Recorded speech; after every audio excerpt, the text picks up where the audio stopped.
Welcome to Complex Creatures, exploring spirituality and the common good.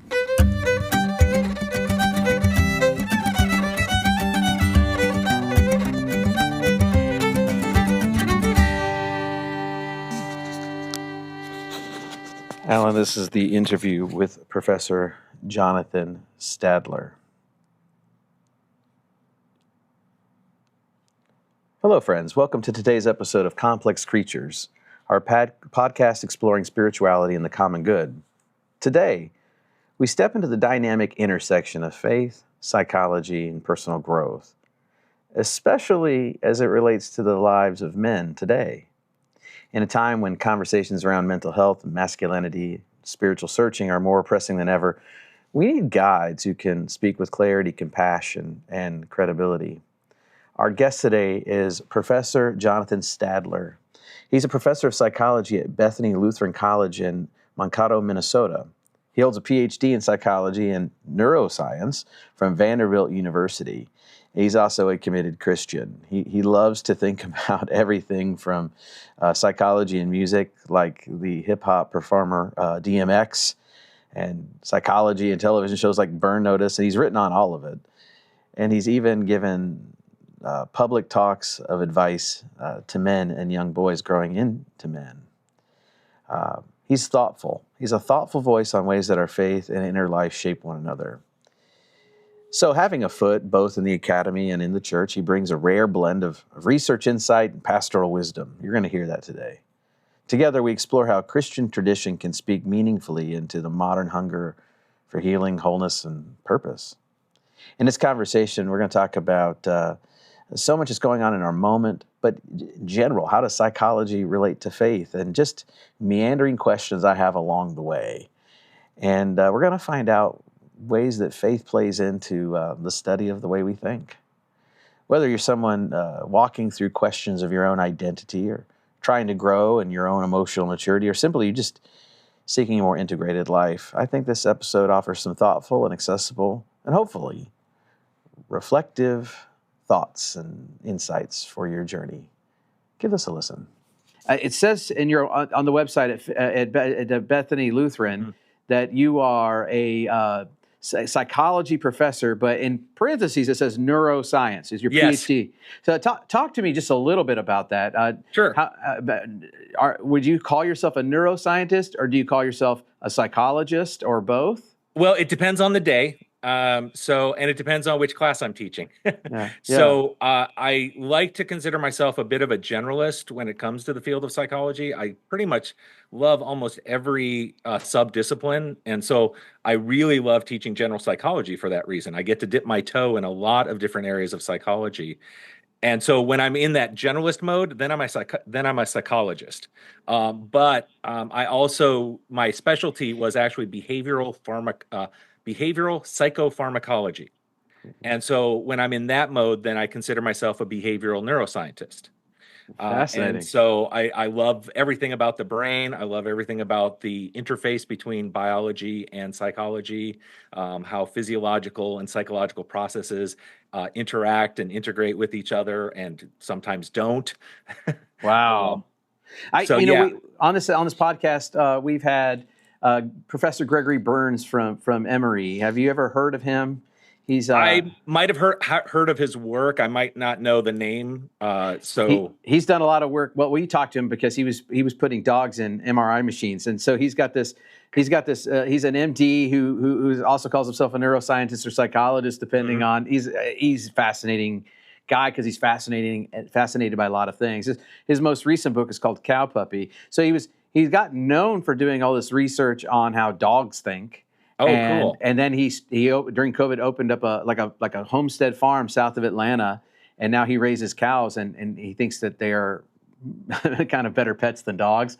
So this is kind of a cool conversation about our relationship to animals. But, where to dive into psychology, neuroscience, psychopharmacology, and spirituality. I mean, goodness sakes, we could talk about a lot of things. But I noticed in your biography and sort of your online CV with the university that you're at, college you're at, that you gave a talk once on 7 suggestions for Christian men. Now, Yes. I wanted to ask you this question. I Yes. keep reading about and hearing about the men and boy problem in our culture. And Yeah. and I was wondering if that is on your radar at all.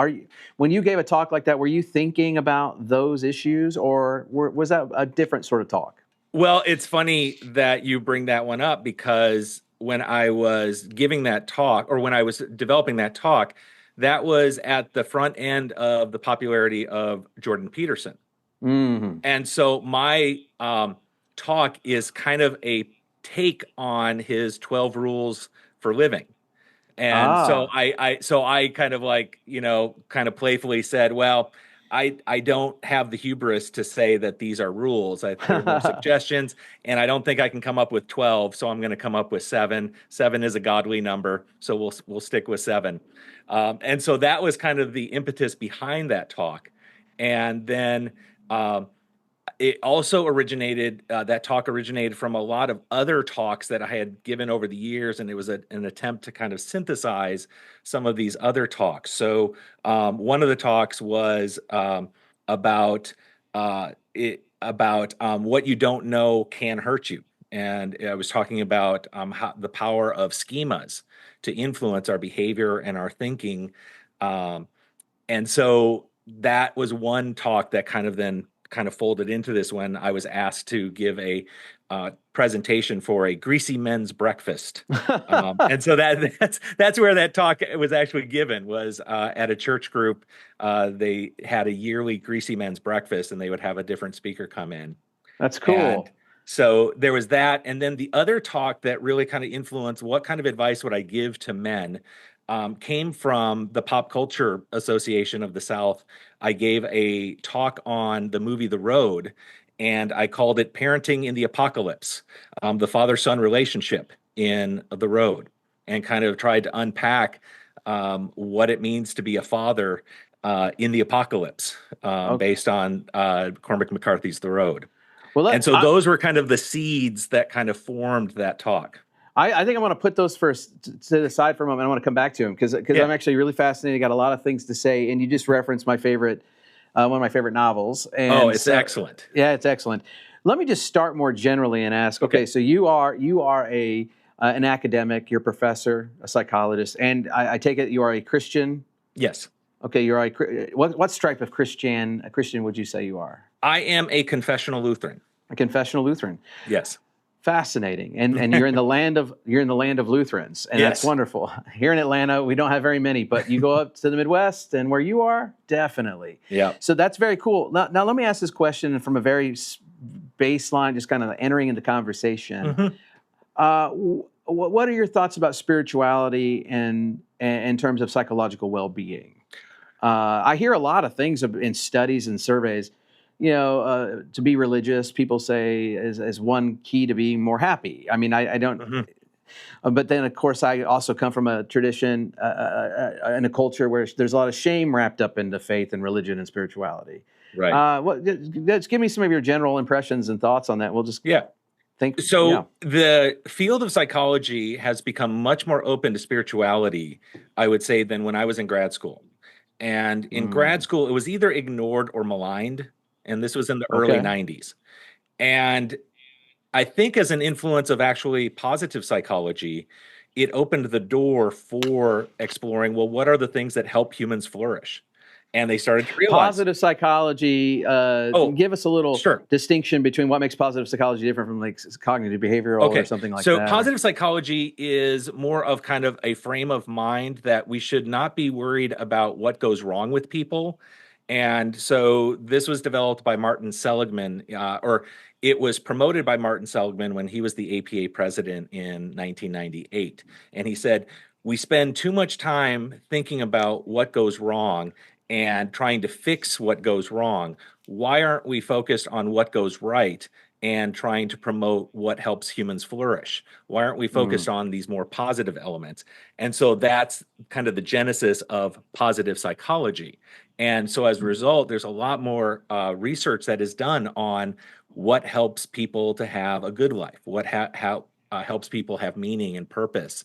And so positive psychology then, I think, opened the door for more of an exploration of how spirituality might help in those regards. Whereas before, again, it was either ignored or it tended to be maligned if it was discussed at all. And there were pockets of research, but they were really in small little enclaves, not really part of mainstream psychology in the way that I would say now we have the Society for the Study of Religion and Spirituality and the psychology of spirituality and religion. And so it has become much more acceptable, I think, for researchers to look at the connection between spirituality and psychological functioning. You think that is positive psychology maybe the reason why my own therapist, when we're talking about, when I ask the question about like why is my personality like this in this particular way, at some point I often will hear him say that he's not so certain that even understanding why, if we could, would be helpful. Mm-hmm. The main thing is, what are you going to do with it?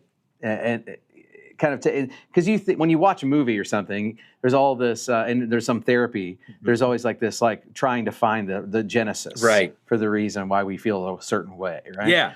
Well, and so my guy is not interested in that, it feels like. Yeah, and that might indicate that your therapist is more of a cognitive behavioral therapist, because there is also a sense that for the more cognitive behavioral kind of perspective, the goal is to help you. And so kind of thinking about why things have happened might not be as helpful as let's come up with strategies to help you.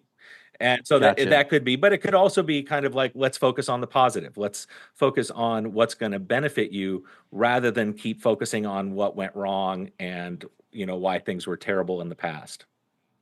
Gotcha. See, I'm seeing a lot of stuff out in the media world about cognitive behavioral therapy and it being linked very closely with Stoic philosophy or a wax on Stoicism.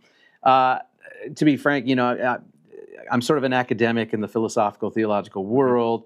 So when I'm seeing of Stoicism out in the popular sphere today, I'm looking at I don't know. I'm just looking at a reduced version of it, mostly a self-help dose of it rather than the full meat of the philosophy. Mm-hmm. And I suppose that's all fine and good.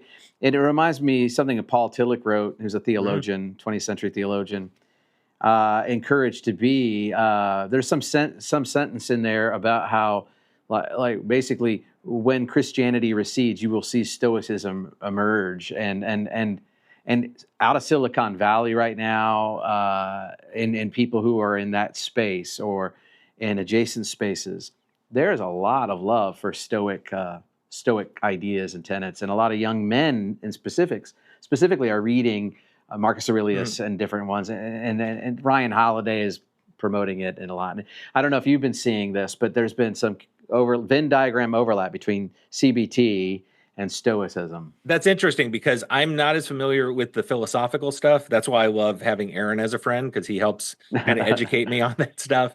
And so right. I recall hearing about that connection between Stoicism and certain strands of psychology, but I'm not as familiar with kind of like what Stoic philosophy is. If you could give me like a 1-minute primer, then I could probably more effectively respond and say yes or no in terms of seeing that trend of putting the two together. Well, actually, so for me, I'm a Christian myself. For me, I read Stoicism and I mine it for all the good resources that's in there, in the same way that I do with Buddhism. And actually, in Buddhism and Stoicism, I see a great connection to the wisdom literature and the Holy Bible. I see a lot of great ideas for how to live my life better. Okay. Where I part ways from Stoicism and where Christianity part ways is more on metaphysics, on the God that's behind the world and the reason why things happen. But when you read Stoicism, like very classically, Marcus Aurelius' Meditations or Epictetus' Enchiridion, you're going to find a lot of lessons and reflections that remind you that you are maybe just a blip on the radar of cosmic history.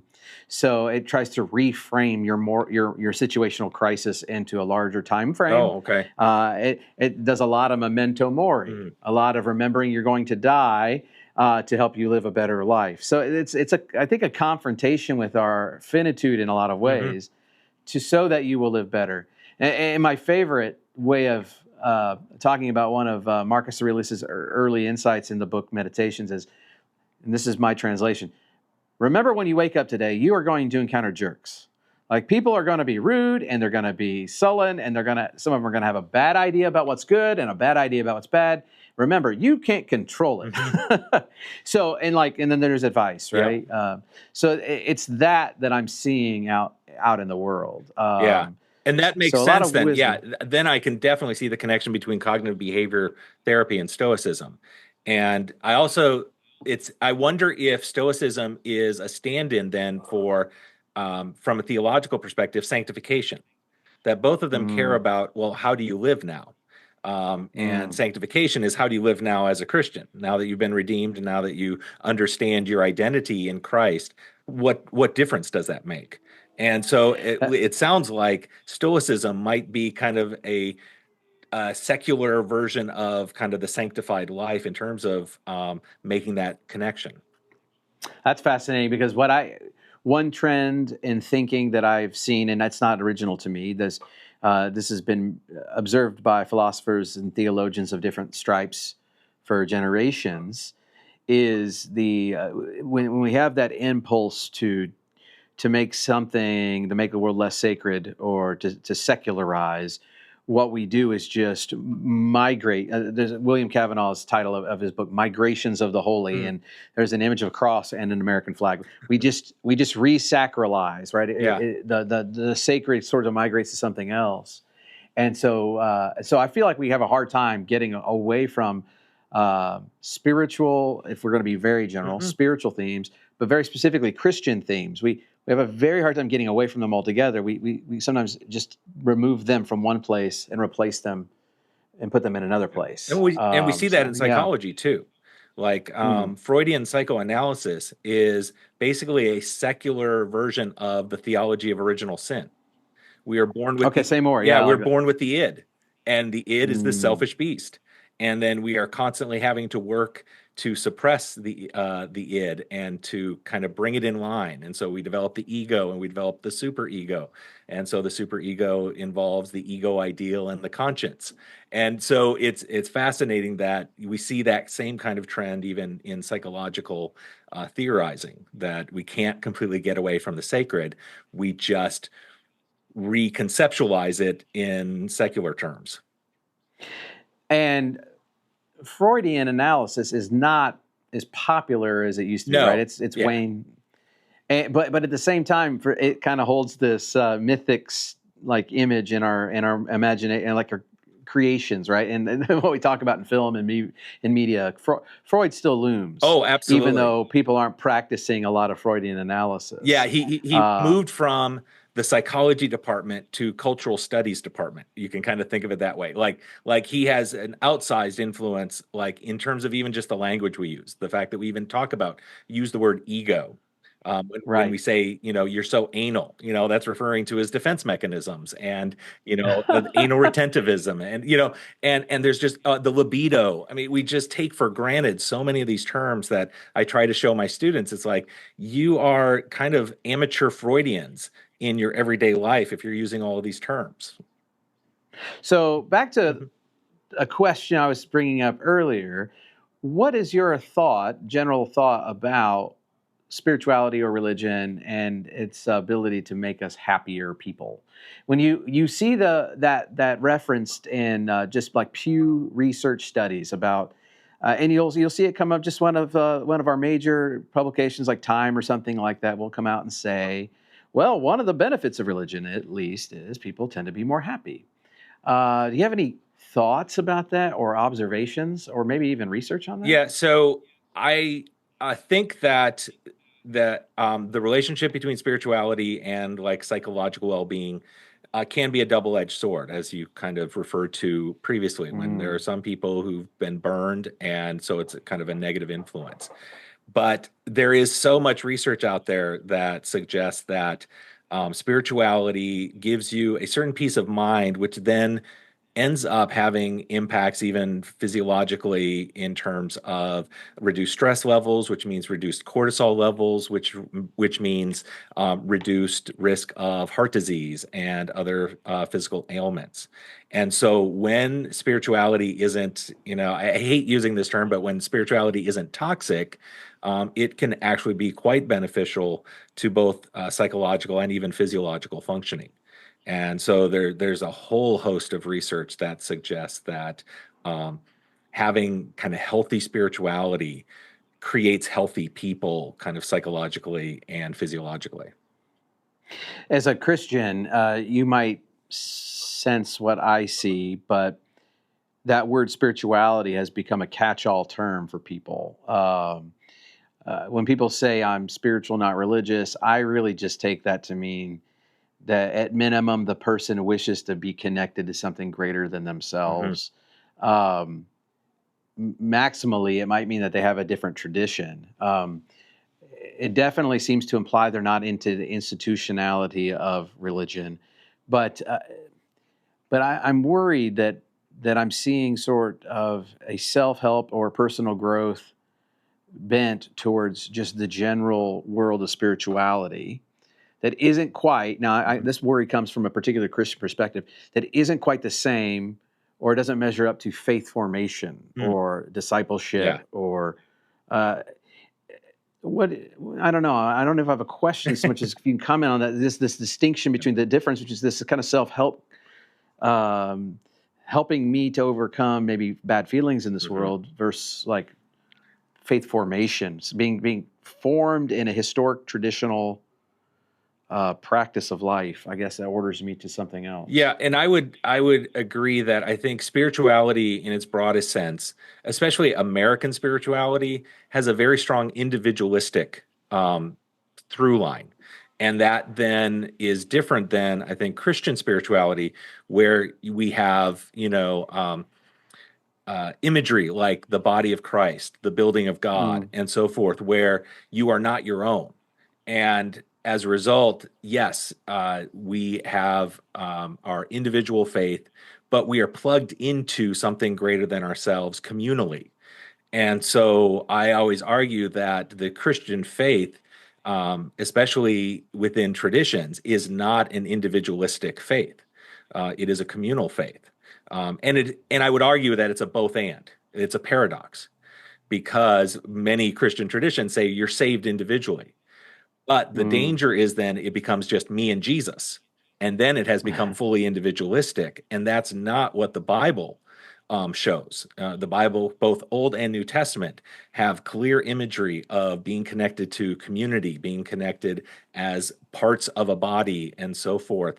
And I think individual spirituality or American spirituality also has that very dangerous mindset of kind of like me and the universe or me and God, however I define that.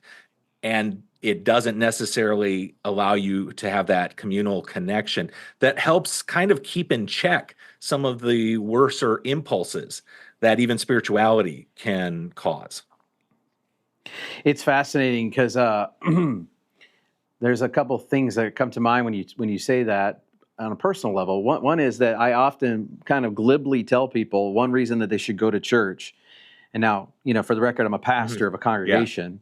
So it seems like I might have a dog in the fight. But one reason why you should go to church is I tell people, and this is the glib answers, because it'll teach you how to be a human person. It'll teach you how to be a human being. Because where else can you go and be paired up or grouped up with people that you would otherwise never choose to be in relationship with? Absolutely. I mean, and there are some sort of church experiences where I guess you could be self-selective. However, more often than not, you're going to be put in the pew, a small group, a class, or something with people who don't share any hobbies, interests, or whatever. They may annoy you. They may irritate you. They may treat you poorly. Yet, liturgically, you're taught to pass the peace. You're taught to forgive. And maybe by being with difficult, awkward, or people other than you, it teaches you how you might have to learn how to be with them. So in some way, it teaches you how to become a human. Yeah. And then the other thing that I often think about this, Well, whenever I'm not at my best, and whenever I'm not at my most balanced and I'm upset, I have a fantasy about quitting my job as a pastor of a church and chain smoking cigarettes like a mid-century French like philosopher, drinking whiskey and just writing, but not being a Christian. See, it's not that I want to walk away from it. I just want to walk from the responsibility. And I want to write these like prophetic, philosophical, and theological treatise to the church, just giving them the business. Yep. And my wife, whenever she hears that, always smiles and laughs. And she doesn't get worried that I'm going to do it. She goes, but you know what would happen to you? She says, and like you would do that for like a week, and then you would start getting bored. And then you would start inviting 2 or 3 people over to talk about the ideas that you came up with. And she goes, and after like another week, you'd say, hey, let's have some bread and wine together. And she goes, and you'd be having communion. And she goes, you'd fall back into church. Reminding me that like it can't be done alone, and that because I'm the kind of creature I am, I'll find my way, even if I don't want to, into community. Like that's what we're made for. Absolutely. And that actually connects to some of the more recent work that I've been thinking about in terms of how to connect the Christian faith with psychology. And I use a framework that comes from these 2 psych professors who are Christians at, I think, Calvin University up in Michigan. And they basically say there are 5 biblical themes of human nature. And the first is kind of directly related to what we've been talking about. Humans are relational. That's like the first biblical theme of human nature. And psychology and theology agree on that for the most part. You can find pockets of psychology that would maybe argue against that. But for the most part, we are made for relationships. And I think both psychology and Christian theology would say absolutely. We were first of all built for relationship with God, and then also relationship with each other, relationship with the creation, etc. And that when we are not in relationship, we are in trouble. And so that's kind of the first biblical theme that helps me kind of integrate the Christian faith with psychology. The second one, they keep it relatively general, but they say humans are broken in need of redemption. And they say, look, that redemption can be not necessarily a theological thing. So for instance, therapy is a form of redemption of your brokenness. And so you can kind of define it as broadly and as secularly as you want to, but that is clearly a theme. I try to tell my students, it's like, I don't know how you look at the world around you and say that we are functioning optimally. I don't think a sane person can look around and go, yes, humans are functioning at optimum levels. And so that's kind of that second theme. The third theme tries to push against kind of Gnosticism. It says humans are embodied. Our bodies matter, and God thinks creation is good, and therefore we shouldn't neglect our bodies, we shouldn't neglect the physical world, and so forth. We are embodied souls. And that has ramifications then in terms of psychology. And it then explains why there is that kind of spiritual, physical kind of relationship in terms of what we were discussing before with spirituality and psychological health and so forth. And the fourth one is also an important one. We are responsible, limited agents, meaning we are not determined the way that B.F. Skinner and the radical behaviorists thought we were, or how biological determinists in the field of neuroscience say we're determined, that we're just simply a product of our environment and our biology, and there is no free will. This asserts there is free will, but it is constrained. That in spite of the fact that we love telling children at a young age, and there's a perfectly legitimate reason for telling them, you can be anything you want to be, realistically, that is not true, because we come into the world with a particular brain that has been formed prenatally with certain strengths and limitations. We also then have an environment that we grow up through that then puts constraints on what we can and cannot do and so forth. But we are still morally responsible agents, even though we are constrained.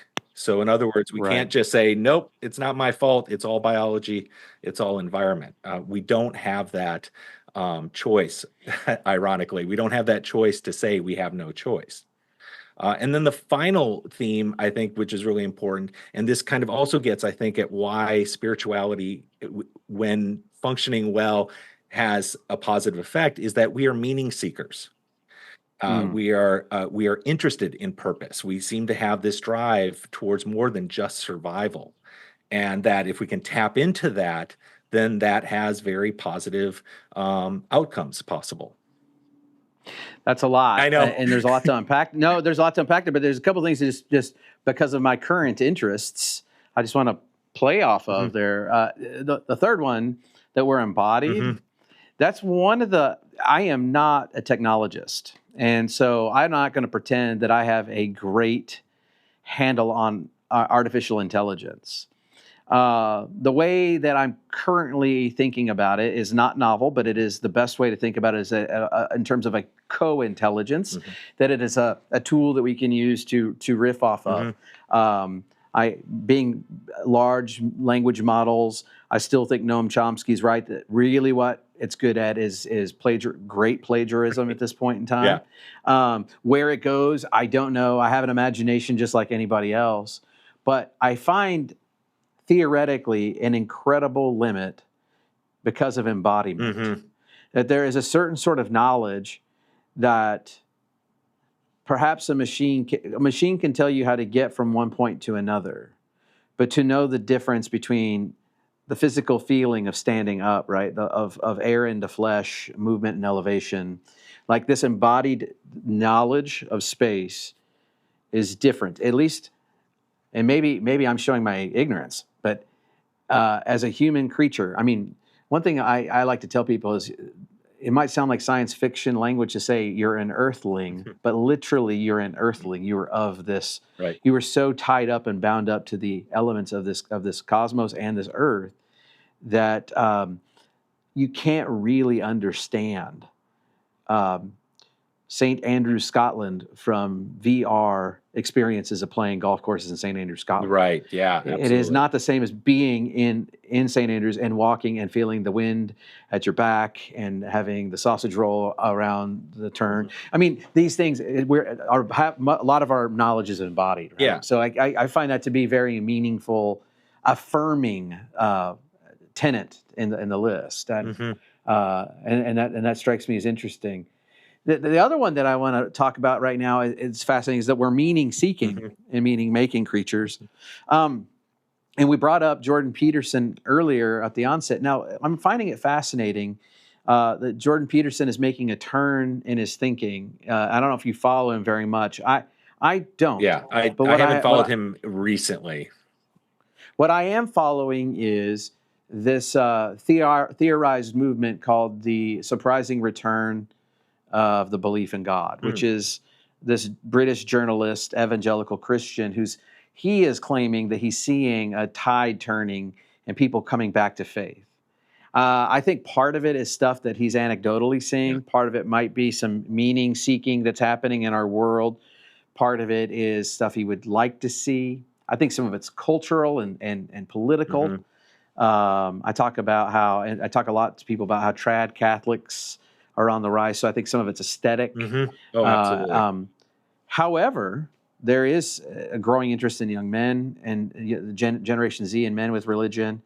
And this Jordan back to Jordan Peterson, it sounds to me like he is basically all but a confessional Christian. Like he wants it so badly, but can't quite accept the metaphysical claims, and then he cries about it. Yeah, and I want to say, methinks you protest too much or whatnot. But he's always going on and on and on about the meaning, finding meaning, and that's what we need. So he wants it to be true. Yeah.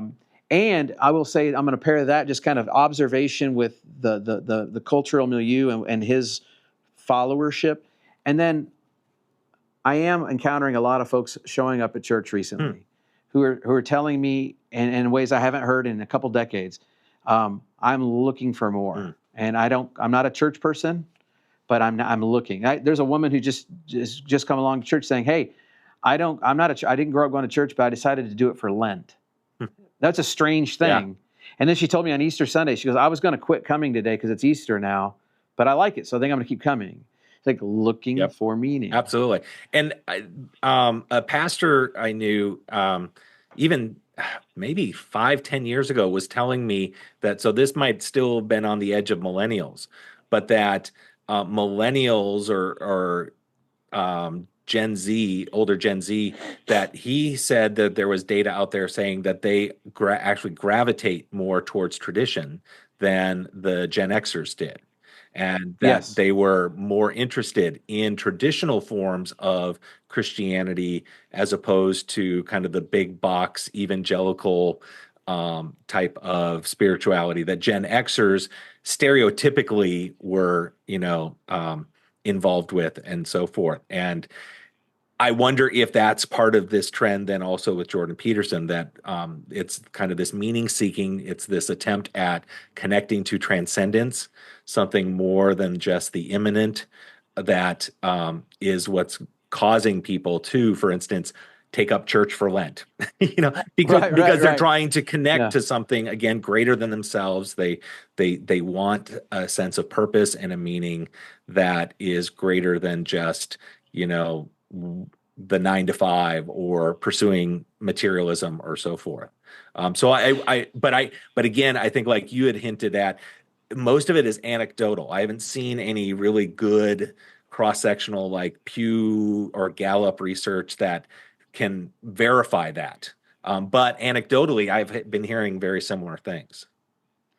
There's and there, with that, I'm also seeing a lot of literature, and I referenced this earlier about the men and boy problem. Oh, yeah. As a psychology professor as well, so that means your interest in psychology might give you some interest into this. But as a professor of students, are you thinking yourself that there is a man and boy problem in our culture? I do think there is. I think that there is a lack of sense of purpose. I think because there's a lack of, I would argue there's a lack of cultural and societal scaffolding for men and boys that we used to have.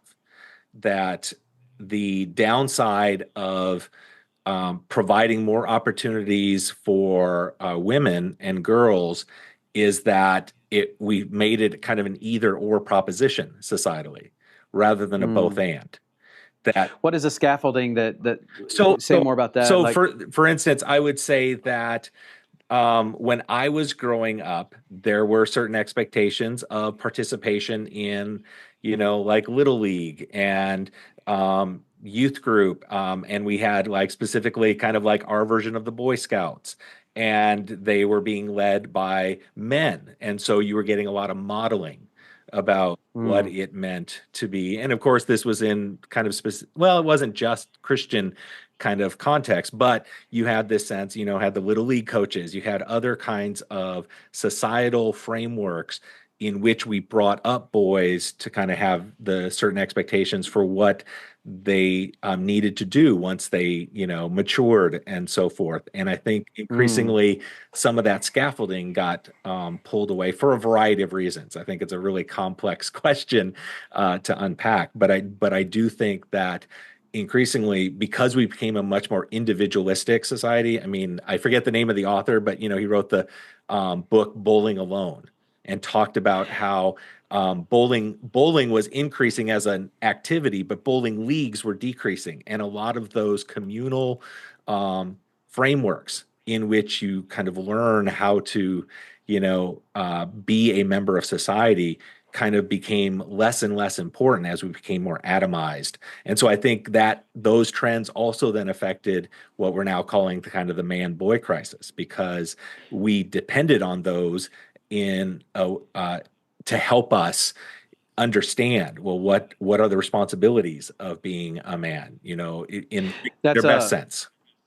That's Robert Putnam who wrote that. That's it. And there's a great, I've referenced it in other areas of my life. There's a great episode of The Interview. It's a podcast, and it's an article format, written format in the New York Times, where they interview Robert Putnam on this book and asking him now, because that's like 25 years old, about what he thinks, because that was the decline of the voluntary association society, where people were joining clubs and groups and things.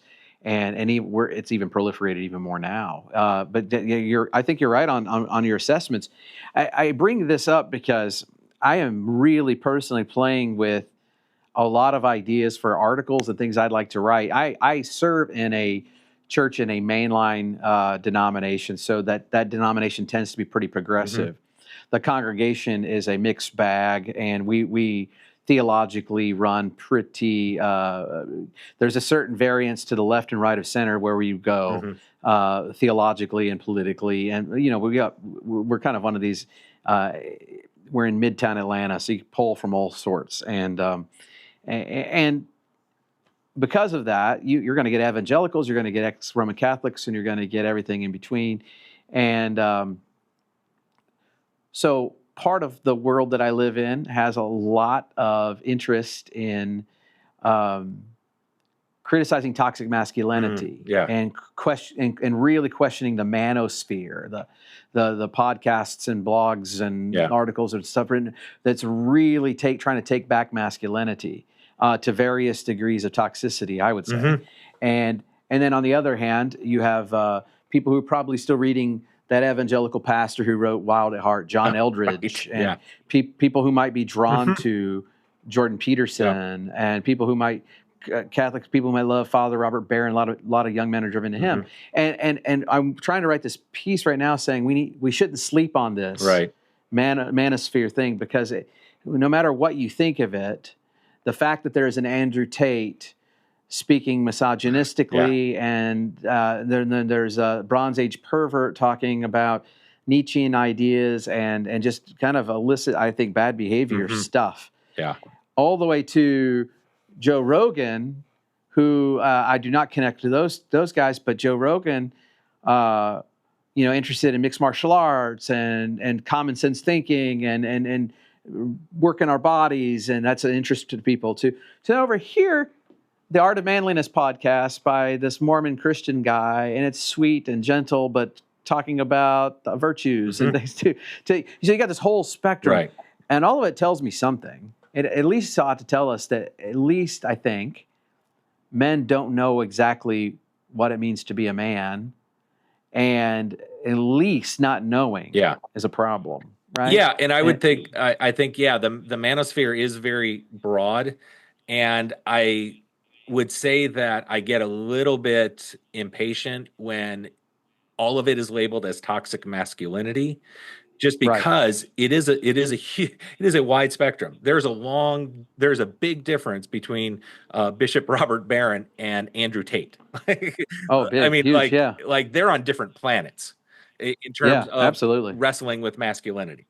And so, I'd be more on the kind of Robert Barron side, going. No, I guess that's an assumption that I couldn't fairly make. No, but I mean, like, in terms of saying, look, I think masculinity is fine as it's conceptualized by those on that end of the spectrum who are committed Christians, and saying, look, there is a role for manliness and masculinity and so forth, that those roles aren't inherently problematic. But then, unfortunately, they get lumped in with the Andrew Tates, who should be like put out in the desert, and wander for 40 years before maybe he gets some sense and some wisdom and maybe a little Jesus. And so that I'm always, this is probably as a professor, I'm always wrestling with this cartoon. I love this cartoon. It shows this two lines of people, and the line that has a ton of people, it's simple but wrong answers, and it turns to the left and they're all falling off a cliff. And then complex but right answers, there's very few people on that path, and it's very windy. And to me, it seems that a lot of times when you want to just label things as toxic masculinity, that is simple but wrong. So and very similarly, so my experience with Jordan Peterson came firstly because, and for those of you who don't know, you should probably already know this because of other conversations I've had, Canadian psychology professor got in trouble publicly in trouble for some stances he took on gender pronouns in Canada, but blew up on social media and YouTube because of his lectures, which sounded a whole lot more to me like life advice than psychological lectures. And then subsequently, he did a Jungian reading of Bible characters. And that became very compelling to people. Well, I had all these young, single, upwardly mobile men showing up to these different worship services. And they were coming in, single guys, new into a career out of college, graduate school or something. And one after the other would come up to me and lean in and say, "Hey, do you know who Jordan Peterson is?" And I'd say, "No, I don't." And then they would tell me that he does this Jungian interpretation of Noah or whatever. And then I would tell them what I really thought of that, because I've come across that for my whole academic career. And I could tell that they didn't like if I had any pushback at all. But I didn't even know who this guy was. And then he got bigger and bigger and more controversial or more loved. And so I asked two of my associate ministers, brilliant scholars, and I said, "Can y'all go do just to give me a week of research, tell me everything you can find out about Jordan Peterson?" One of them comes back to me and I go, "Why is he such a big deal?" And this is before the 12 rules came out. And this guy glibly said to me, but very humorously, he goes, "Because self-help is easier than theology." And that was funny to me. But when I started noticing, what I did notice, and I've noticed this trend in places that, and I think he's more than that. I'm not reducing him down. But I started noticing there's this trend I would see of a guy middle-aged, a guy of a certain level of experience, telling people how to get their life in order that draws an audience, which is a fascinating thing to me. Yeah. Like a fatherly sort of advice, like son, get your head out of your rear, get your life in order. And if that is going gangbusters in the world, there's at least some evidence that there's an aimlessness or a yearning for that mentorship. And I think that connects actually probably with the lack of fatherly figures in a lot of these men's lives. And because we've known since like the 70s, the divorce rates and so forth, that a lot of kids were being raised without dads. And there's something about that has a profound negative effect.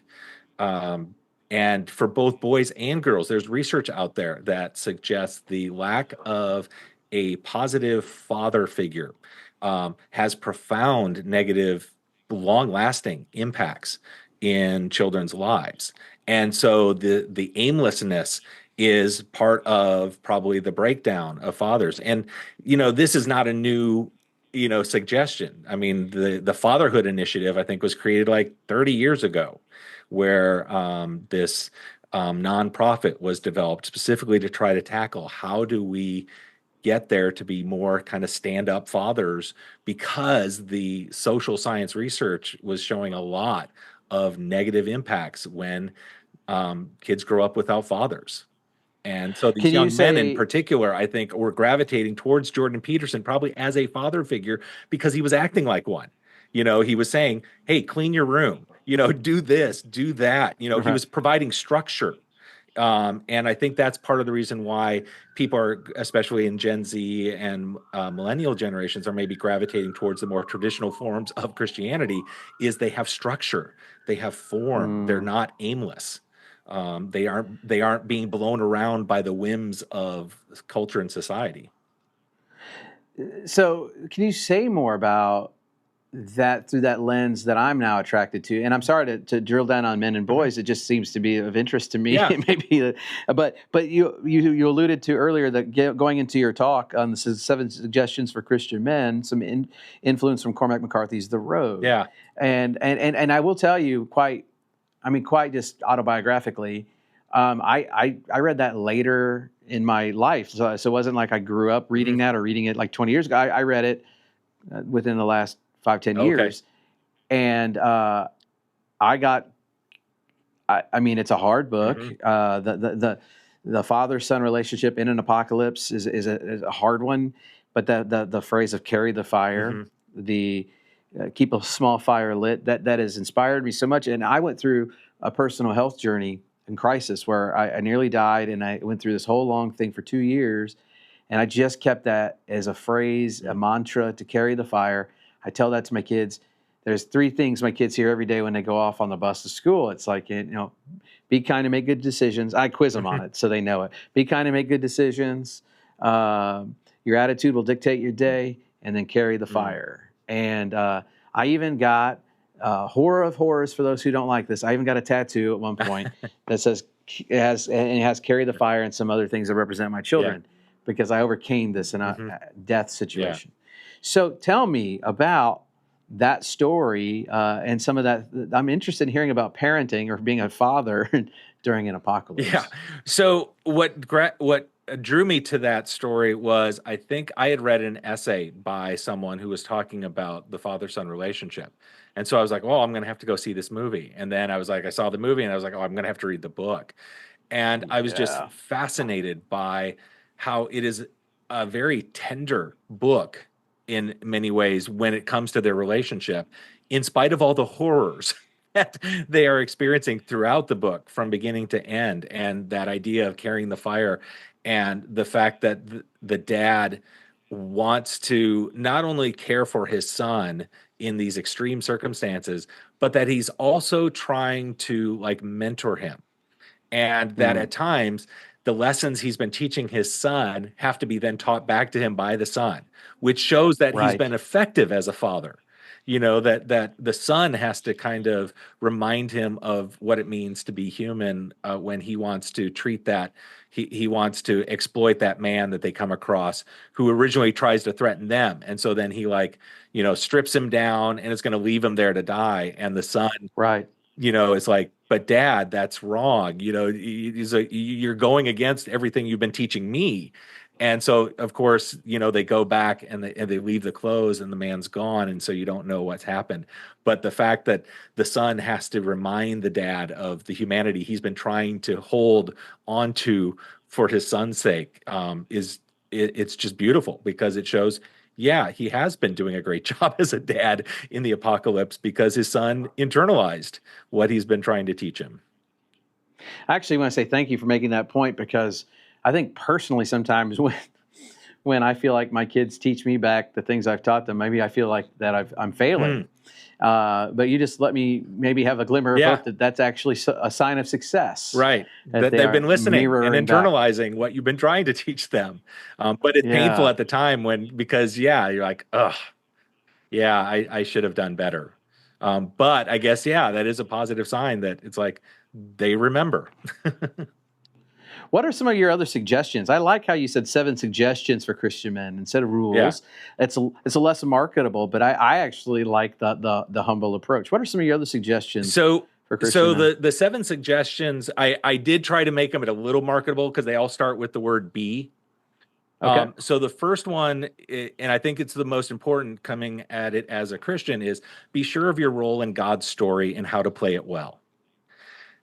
And so what I start with when I talk about that one in particular is to remind people, you are not the hero of the story. God is the hero of the story. And you start out as both the victim and villain in the story, but then because of redemption, you get to be a small h hero. But capital H hero, that's God. And so you need to know what your role is in God's story, and that you get to participate as a hero in God's story once you've been redeemed. I like that. That's interesting to me. I mean, I think that's all accurate biblically, theologically, from a Christian perspective. But I pair that to just the general sensibility of spirituality in our world, and so much that's out there makes us the center of our own story. Right. And so even in Christianity, there's a displacement from ourselves as center. Yeah. So it is, to use that Freudian ego language, it's ego. It slays the ego. Yes, absolutely. And then the next one is to be grateful. Have perspective in everything. And this is kind of similar to the mantra you give your kids. Attitude is everything. And it's kind of cheesy, but an attitude of gratitude, it's easy to remember. And I think that also then creates the humility and the decentering, because again, if you have that gratitude, you realize that you are dependent on God, and you're also dependent on others. And so when you have that grateful attitude, it's a reminder that you aren't the end all and be all, and that you, unlike that, 1800s, the captain of my own fate, kind of, thing. It's like you're not the captain of your own fate entirely, and it ties into that whole responsible limited agent. But when you have gratitude, it keeps you grounded in that kind of humility, that it's not all about you, and you aren't all that in a bag of chips, to use the 90s phrase. Yeah, it's funny to me how gratitude itself has become we've vacated it of its sacred origins and are using it now. And you go back to Silicon Valley types. The same people who are interested in Stoicism are interested in gratitude as an effective tool for a happier life. Yeah, and it's funny because then that ties to our previous discussion about positive psychology. Positive psychology research has looked a lot at gratitude, and the attitude of gratitude as a positive force for psychological well-being as well. And it is also not necessarily connected even to spirituality, that they kind of say, hey, if you have a gratitude journal, it doesn't matter, if you're a secular humanist or a Christian or a Buddhist or so forth, a gratitude journal tends to show positive effects. Yeah, makes you happier. Yep. What's number three? Number three. Be available. So be available to others. So again, this is kind of the idea of getting outside of yourself so that you don't just, it's not just about you. And so this is where then I tie in with the Lutheran tradition of vocation, and the doctrine of vocation, where what Martin Luther and some of the other reformers in the Lutheran tradition really emphasized is that vocation is not something that happens in the future. It's in the here and now, and that you actually have multiple vocations, and that the point of vocations is to serve others. That if what you're doing isn't serving others, then that's not a vocation. So if, for instance, you're a predatory lender, you do not have a vocation. If you are a robber baron in the 1900s, you are not, that is not a vocation.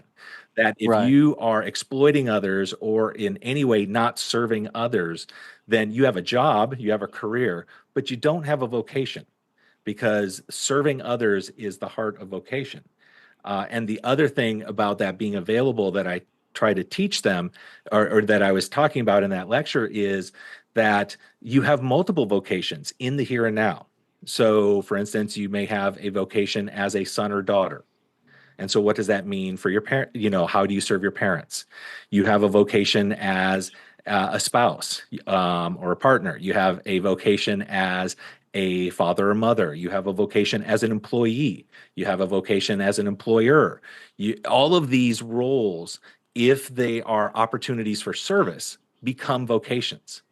And so we are constantly navigating multiple vocations. And so that's why this idea of being available kind of is really an important thing to remember, that because you have all these vocations, you want to make sure you don't neglect them. I like the thinking of vocation. I think it's a long lost concept for today's career folks. Yes. So I'm always teaching it, but it also reminds me of the in the 12-step program of be of service, right? Be a person of service, right? Yep. And people find a lot of healing in being of service. Absolutely, because again, it gets you out of your ego. It gets you outward focused instead of inward focused. Right. What's the next step? Be humble. You are less awesome than you think you are. You sound like a Lutheran. I know. Absolutely. I won't deny that. Could you say that you're less awesome than you think you are and more awesome than you think you are? Well, I would say yes, absolutely. It is a both and, because you don't want to, engage in, what I've heard is worm theology. I'm nothing but a worm. You're not. We were originally created in the image of God. Okay, we are image bearers. So, but this is again that kind of the focus on the more humility, which is, I think, an overlooked virtue in our modern society. Indeed. And so that's probably why I put that emphasis on that, as opposed to acknowledging also, well, and I would say that you are more awesome than you think you are. It comes in at number one, when you know what your role in the story is. So I Yes, think yes. I get at that point, but you're absolutely right. You have to be careful against worm theology, as they call it, where you're just constantly beating yourself up and you're not realizing the value you do have because of, for instance, your identity in Christ. Well, I'm from the Midwest, so I'm really good with Oh guilt yeah, and really I good with am too. shame. So my wife made a joke about to the kids the other day that as a good Midwesterner, we're sorry for our existence. Yes. It's like we say, "Oh, so sorry," But anyway, yeah, give us the next couple steps so we can finish this 7 out. Sure. These are Yeah. so So good and helpful. number 5 is to be gracious. Others are less awful than you think they are. So I like that kind of awesome, awful kind of pairing for number 4 and 5. So be gracious. Others are less awful than you think they are. And then I tie this to psychology in talking about something called the fundamental attribution error. That when we evaluate others, we tend to think it's who they are, not a result of their circumstances. And that's one way that we make them more awful than they are. And we do that with tribal thinking as well. So anyone in our group is like, well, there's a justification for their bad behavior, but on their, well, they are bad, right? Yeah. So I was trying to remind them that, hey, there are these cognitive biases that then cause us both to slip into tribalism, but even just more generally to give ourselves benefit of the doubt when we probably shouldn't get it. And we don't give others the benefit of the doubt when they probably do need it. And I always use the driving example that when someone cuts me off, they're a jerk. When I cut someone else off, it's because I wasn't paying attention or I was late for something. And so I always excuse my own bad driving behavior, and I never excuse anyone else's bad driving behavior. Yes. Oh, that I could get people who claim Christ, because they're the ones who listen to me, to think about this cognitive bias. Yeah, I mean, it is such a fundamentally human bias that it's something that it's just like part of who we are as humans to fall into this bias. And as I teach my students, the best way to start to overcome it is just constantly being reminded of it. That you just kind of have to be consciously aware that these biases are operating. That's really the only way that you start to challenge them. And so I do find myself in traffic, going, jerk, and then immediately going, wait a minute, maybe something's going on. Maybe they were distracted.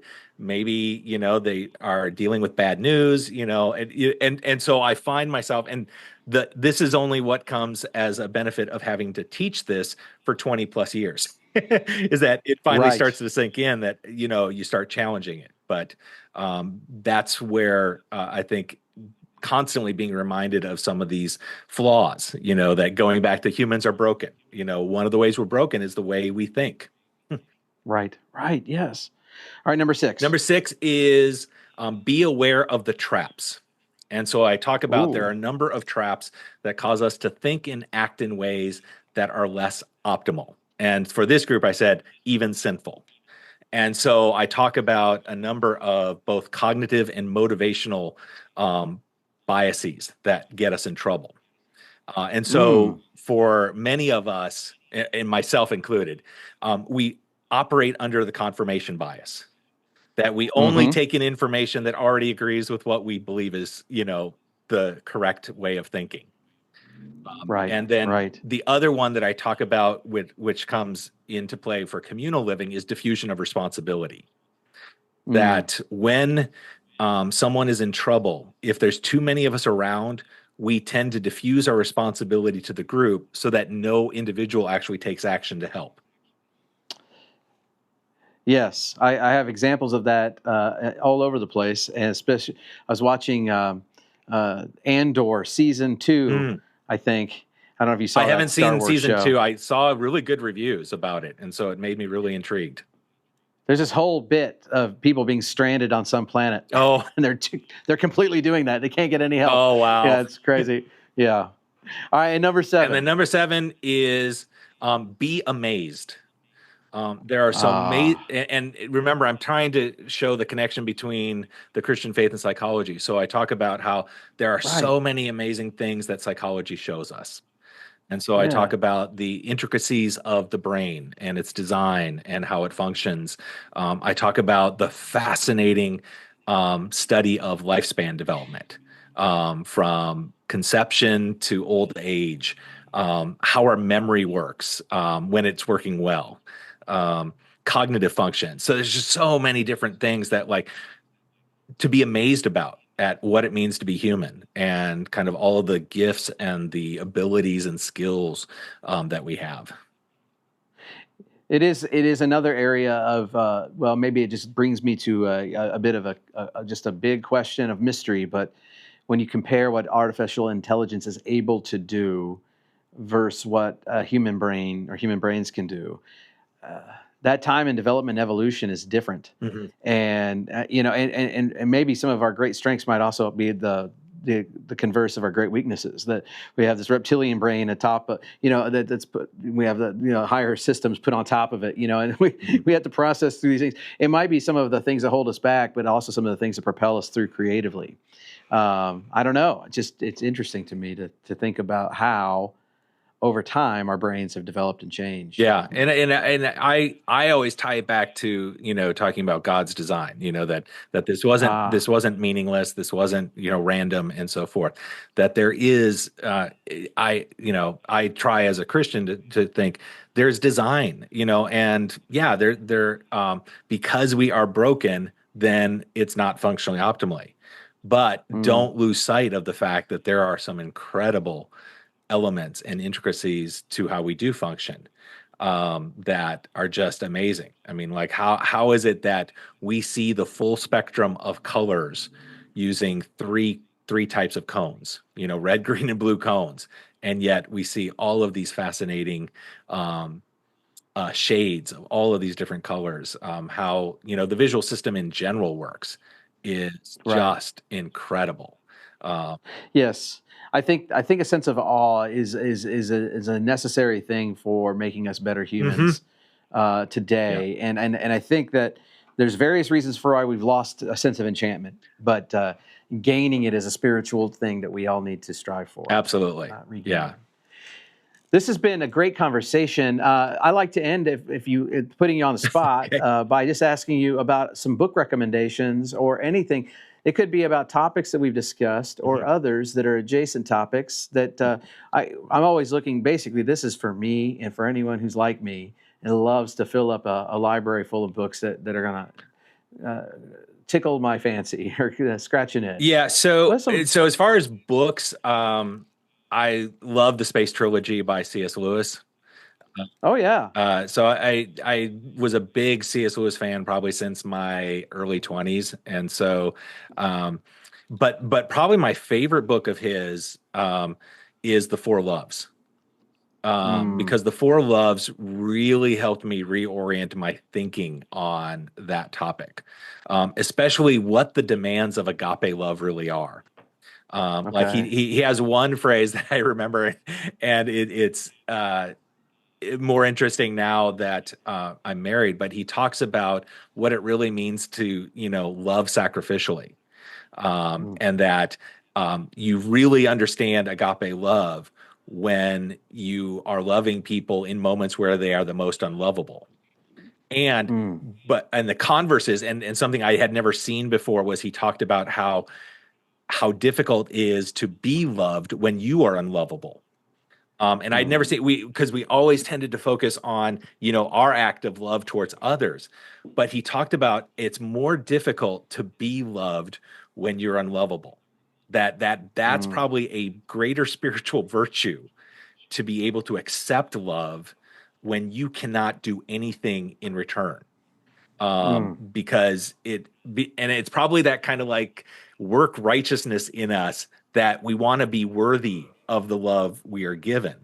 And so that passage in particular has always been really profoundly impactful. The idea that, what do you do when someone is loving you and serving you, and you can't pay them back? Are you going to be able to accept that? And I've struggled with that over my life, that idea of someone does something for you and you immediately feel like, okay, so how can I pay them back? And he says, what happens yes. if you're paralyzed and you can't pay them back. Can you still accept that love? I think that it's been 30 years or so since I've read that book, and you might have just primed me to read it again, because those are compelling, interesting questions. Yeah. So, and then this isn't a book, but my favorite movie of all time is The Iron Giant.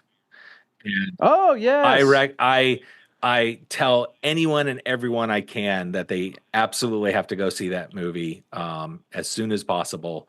And I actually use it as kind of the final slide in another talk I give, where there's this tradition called the last lecture. Like, if this was the last lecture you gave, what would you say?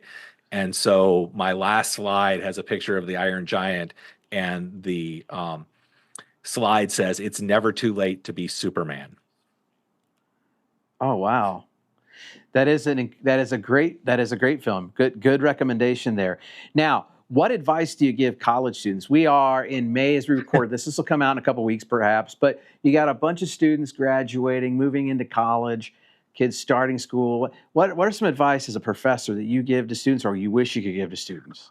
One of the biggest piece of advice I like to give, and I actually had every spring I get to teach our capstone course. So I do actually get to give them this kind of last lecture and give them advice. And so one of the things I like to tell them is to be a force for reconciliation. You know, don't make it all about yourself. Again, it's that kind of the outward focus. That's one of the pieces. And related to that, it's like, be a kind person. And related to that, I kind of talk about, don't be a success as a moneymaker and a failure as a human being. That'll preach. Yep. That'll preach. And so I say, your character matters. All right. So don't be a success as a moneymaker. Don't define success in material terms.